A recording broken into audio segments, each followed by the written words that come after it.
नमस्कार, मैं अनुराधा शुक्ला स्वागत करती हूँ आपका हिंदुस्तान न्यूज 24 में। देखते रहिए मेरे साथ आज की अब तक की खास सुर्खियाँ। विश्व हिंदू सेवा दल के तत्वाधान में विविध संगोष्ठी कार्यक्रम आयोजित। छत्तीसगढ़ में जब से कमान संभालते हुए पंडित श्रवण कुमार दुबे तब से आगे बढ़ रही है कार्यकारिणी। राष्ट्रीय सचिव पंडित श्रवण कुमार दुबे ने रचा इतिहास। लगातार जनमानस और धर्म के बातों को पहुंचाया जा रहा है लोगों तक। 11 सूत्री मांगों को लेकर हमेशा प्रयास विश्व हिंदू सेवा दल। स्वास्थ्य, सामाजिक समस्या, रोजगारी, असामाजिक तत्वों पर नकेल, भ्रष्टाचार, पर्यावरण संरचना, आरक्षक, गुरुकुल और गौशाला के लिए प्रोत्साहन, धर्म स्त्रोतों का जीर्णोद्धार, महिलाओं के लिए रोजगार उपलब्ध कराना, व्यवसाय की परीक्षण और सामाजिक न्याय हेतु लगातार 11 सूत्री कार्यक्रम आयोजित। हिंदुस्तान न्यूज छत्तीसगढ़ से मैं आर स्टीफन आज आपको श्रवण कुमार दुबे जी से रूबरू कराने जा रहा हूं, जो कि अपने जीवन काल के बारे में जो विशेषता बताएंगे और क्या वजह है जो आज ये ऐसी स्थान में है जहाँ की इनकी लोकप्रियता जो देखनी चाहिए वो मेरे को देखने को नहीं मिल रही है। इस बारे में श्रवण कुमार दुबे जी, आप राष्ट्रीय संयुक्त सचिव भी हैं, विश्व हिंदू परिषद के महासभा के उपाध्यक्ष भी हैं। अब मेरे को इस बारे में बताइए कि आपके जीवन काल से अभी तक जिससे आप जुड़े हुए हैं, इस बारे में छोटे संक्षिप्त में बात बताएंगे। जी नमस्कार साथियों, मेरा नाम पंडित श्रवण कुमार दुबे, समुद्र शास्त्रविद और राष्ट्रीय सचिव विश्व हिंदू महासभा, राष्ट्रीय प्रवक्ता विश्व हिंदू सेवा दल और trustee legal and social group. जी एक चीज़ मेरे को बताइए, इतने साल से आप इसमें जुड़े हुए हैं और इसकी उपलब्धि क्या रही है आपके छत्तीसगढ़ में? जी छत्तीसगढ़ में सबसे बड़ी उपलब्धि ये हुई है कि हमने यहाँ पर गौशाला और गुरुकुल का घोषणा किया। जी। और यहाँ पर सबसे बड़े उद्योगपति मौसा जी ग्रुप थे। जी। उन्होंने अपने ही नौकरानी के ऊपर बहुत संवेदनशील कार्य किए थे, जो कि कहने और सुनने में अच्छा और बोलने में भी अच्छा नहीं लगता है। ऐसी महिलाओं को काफ़ी सारे केसेस मिले जिसमें उन्होंने असामाजिक तत्वों का अभियान चलाया। पिछले 4 वर्ष से वह स्किल डेवलपमेंट, रोजगार प्रशिक्षण, गौशाला, गुरुकुल और संस्था के संवैधानिक रूप की कार्यकर्ताओं कार्य करके तैयार कर रही थी। इसके आपने इसके खिलाफ में क्या एक्शन लिया? आपकी संस्था क्या एक्शन ली? जी संस्था ने संवैधानिक रूप से जो पुलिस का कार्यवाही, जो आला अधिकारी जैसे एसएसपी महोदय, डीआईजी से अपनी बात रखी और जो है पीड़िता को न्याय दिलवाया। ऐसे कितने लोग को आपने न्याय दिलाया है? जी अब तक जो है छत्तीसगढ़ की बात करें तो लगभग जो है कोरोना काल से लेके अब तक जो है 15 से 20 लोग हैं, जिनके लिए मैं स्वयं सुपरविजन करके मैंने हस्तक्षेप करके उन लोग को न्याय दिलाया। सोशल काल यानी कोरोना काल के बाद जो स्थिति पैदा हुई पूरे देश में, उसके बाद आज की जो स्थिति देखने को मिल रही, क्या आपको लगता है कि आने वाला समय जो कोरोना काल का जो स्थिति छत्तीसगढ़ में देखी जा रही है, क्या इससे क्या पहले के जैसे बदतर होगी कि उसमें कुछ निखार आएगा?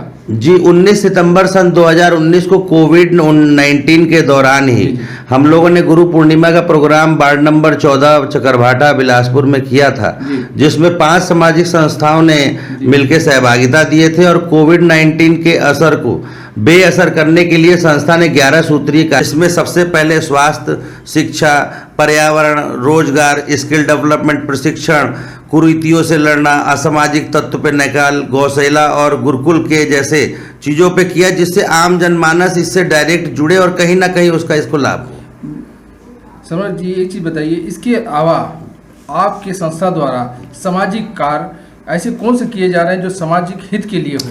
जी सन 2019 में जो है भिलाई छत्तीसगढ़ में शंकराचार्य मेडिकल कॉलेज का अनावरण हुआ, जिसको वर्तमान मुख्यमंत्री बघेल जी ने स्वयं उसका उद्घाटन किया और 750 बेड जनता को मिला, साथ ही मेडिकल कॉलेज मिले और संस्था समय समय पर हर त्यौहार और हर देश। मेरा कहने का मतलब यह है कि आप ये बताइए, आपकी संस्था सभी विषय में काम कर रही है। एक चीज़ और बताइए, क्या गरीबों के संबंध में और जो छत्तीसगढ़ में जो सरकार है, कांग्रेस की सरकार, इस संबंध में आपका क्या कहना है? जी देखिए, गरीब का माई बाप आज के समय पे देखा जाए तो सिर्फ चुनाव में ही दिखते हैं और बाकी गरीब हर जगह से पिसता दिखा।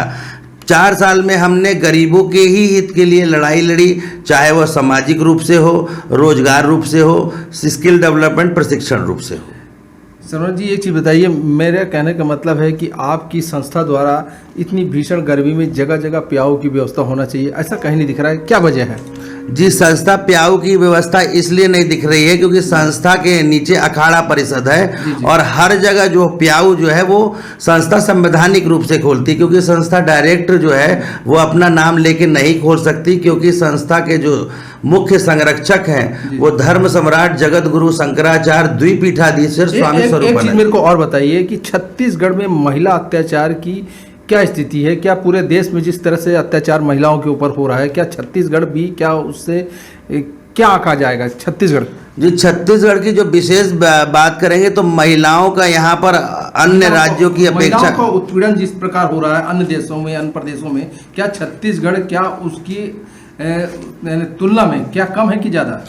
जी, तुलना में तो जो है कम नहीं कहा जाएगा और उसका कारण ये है क्योंकि यहाँ पर एक तो रोजगार रूपी कार्य नहीं मिल रहे हैं, दूसरे संस्कार बिल्कुल विहीन हो गया है। मैं पिछले 4 वर्षों देख रहा हूँ और अभियान भी चला रहा हूँ। संस्था जो है देख रही है कि 12 से 14 साल के जो लड़के हैं वो नशे के गिरफ्त में आ गए हैं, गांजा, चरस और नाइट्रा जैसी। क्या एक चीज़ बताइए, ये नशा मुक्त करने के लिए आपकी संस्था द्वारा कोई पहल किया जा रहा है? जी, समय समय पे हमेशा संस्था विरोध करती है और कैंप लगा के नशा मुक्ति कार्यों पे कार्य भी करती है। एक चीज बताइए, इतनी भीषण गर्मी में छत्तीसगढ़ से या पूरे भारत में ट्रेनें रद्द हो रही और आवागमन की जो परेशानियां जनता को झेलने को मिल रही है, जबकि हमारे देश के प्रधानमंत्री आए दिन घोषणा कर रहे हैं पेट्रोल की कीमत बढ़ रही है, इस संबंध में आपका क्या कहना?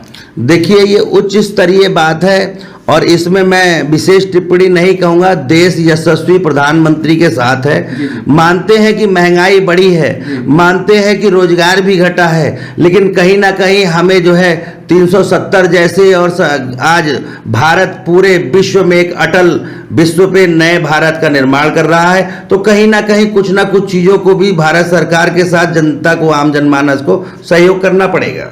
क्या आपकी संस्था कोई राजनीतिक संस्था से जुड़ी हुई है? जी नहीं, मेरी संस्था जो है वो गाइडलाइन ऑफ सुप्रीम कोर्ट द्विपीठाधीश्वर धर्म सम्राट जगत गुरु शंकराचार्य स्वामी स्वरूपानंद जी के नेतृत्व में पीठों से जुड़ी है, जो कि धर्म और समाज के लिए कार्य करती है। आज हमने स्वर्ण कुमार दुबे जी से बात की, उनकी भावनाओं को जाना और क्षेत्र की समस्याओं के बारे में जाना। आगे और भी हम मिलते रहेंगे दुबे जी से और क्षेत्र के बारे में जनता को बताएंगे कि दुबे जी की भावना क्या है और जो क्षेत्र में जो चल रहा है और वो क्या इसके संबंध में इस संस्था के द्वारा क्या निकाल के निष्कर्ष लाएंगे। धन्यवाद जी। सभी आम जनमानस को पंडित श्रवण कुमार दुबे समुद्र शास्त्र की विद की ओर से सर्वे भवन्तु सुखिनः, सर्वे सन्तु निरामया, सर्वे भद्राणि पश्यन्तु, मां कश्चित् दुर्भावः।